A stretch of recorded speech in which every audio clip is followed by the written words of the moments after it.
శాఖ మంత్రి తుమ్మల నాగేశ్వరరావు గారు కావచ్చు ఈ సమస్యకు పూర్తి స్థాయిలో నివారణకు తమ ప్రభుత్వం చిత్తశుద్ధి ప్రదర్శిస్తుందని చెప్పడం కూడా జరిగింది. అందులో భాగంగానే గడిచిన కొన్ని నెలల్లోనే 4-5 నెలల్లోనే పనులకు శ్రీకారం చుట్టింది. దీన్ని ఎలా చూసుకోవచ్చు?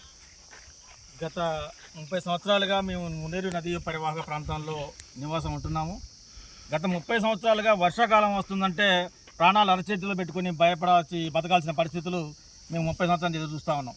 గత సంవత్సరం జూలైలో కూడా అకాల వర్షాలు పెద్ద ఎత్తున వచ్చి ఈ మున్నేరు నదీ పరివాహక ప్రాంతం మొత్తం కూడా సుమారు 8 కిలోమీటర్ల ప్రాంతం మొత్తం కూడా వరదల ఉద్రిక్తతోని ఇళ్ళని కూడా ఖాళీ చేసి వెళ్లాల్సిన పరిస్థితి వచ్చింది. ఇల్లు మొత్తం కూడా అప్పుడున్న ప్రభుత్వం ఏదైతే ఉందో హడావుడిగా మేము ఈ మున్నేరుకు కరకట్ట కడతామని చెప్పేసి ఆ పిజ్జి మీద 2 సమాధులు లాంటి దిమ్మెలు కట్టి కేటీఆర్ గారు వచ్చి ప్రారంభోత్సవం చేసిపోయారు. కానీ తట్టడి మట్టి కూడా పోసిన పాపన పోలేదు.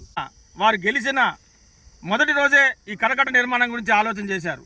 ఖమ్మం జిల్లా అభివృద్ధి ప్రదాతగా ఉన్న తుమ్మల నాగేశ్వరరావు గారు ఈ యొక్క కరకట్ట నిర్మాణాన్ని ఆవశ్యకతని ప్రజల ఇబ్బందుల్ని గుర్తించి నివసించే ప్రాంతాలందరికీ కూడా భద్రత కల్పించే విధంగా సుమారు 6-7 మీటర్ల వెడల్పుతోని 40 మీటర్ల ఎత్తుతోని ఈ కరకట్ట నిర్మించాలి.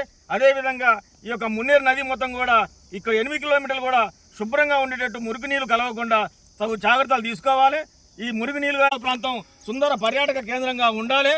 దీంట్లో ప్రజలందరూ కూడా ఆటో విడుపుగా సాయంత్రం పూట రావడానికి అవకాశం కల్పించాలి. ప్రజలందరూ కూడా పెద్ద పర్యాటక కేంద్రంగా దీన్ని ఏర్పాటు చేయాలని చెప్పేసి పెద్ద ఎత్తున 500 కోట్ల వ్యయంతో ఎన్ని డబ్బులను ఖర్చు పెట్టి ఈ యొక్క ప్రజల్ని కాపాడుకోవాలని చెప్పేసి వాడు దృఢ నిశ్చయంతో ఈ పనులను ప్రారంభించడం జరిగింది. ఈ పనులు ఇప్పటికే ప్రారంభోత్సవం జరిగినాయి. భవిష్యత్తులో ఇక్కడ ప్రాంత ప్రజలు కూడా చిరస్థాయిగా తుమ్మల నాగేశ్వరరావు గారిని గుర్తుంచుకుంటారు.